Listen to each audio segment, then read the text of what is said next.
ಶ್ರೀ ದುರ್ಗಾ ಗಣಪತಿ ಗಜಾನನ ಯುವಕರ ಸಂಘದ ವತಿಯಿಂದ ವಿಶೇಷ ಗಣೇಶ ಮಹಾರಾಜ ಗಣಪತಿ ಮೂರ್ತಿ ಪ್ರತಿಷ್ಠಾಪನೆ ಮಾಡಲಾಗಿದ್ದು ವಿಶೇಷ ಪೂಜೆ ಕಾರ್ಯಕ್ರಮ ಸಲ್ಲಿಸಲಾಯಿತು. ಇನ್ನು ಗಣೇಶನ ಮೂರ್ತಿಯಲ್ಲಿ ನೋಡಲು ಬರುವ ಸಾರ್ವಜನಿಕರಿಗೆ ಆಕರ್ಷಣೆಯಾಗುವಂತೆ ರಸ್ತೆ ಉದ್ದಕ್ಕೂ ಲೈಟಿಂಗ್ ವಿಭಿನ್ನ ರೀತಿಯಲ್ಲಿ ಅಲಂಕರಿಸಲಾಗಿದ್ದು ನೋಡುಗರಿಗೆ ಆಕರ್ಷಣೆಯಾಗುವುದು ಖಚಿತ.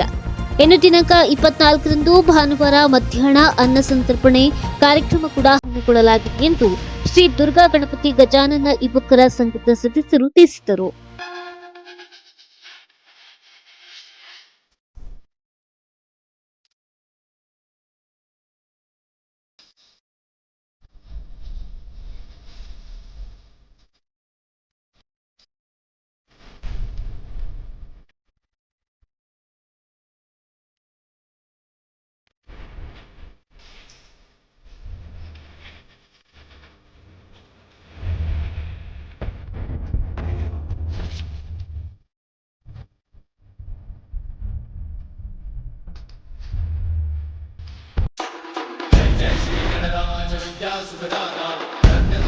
दर्शन मेरा मन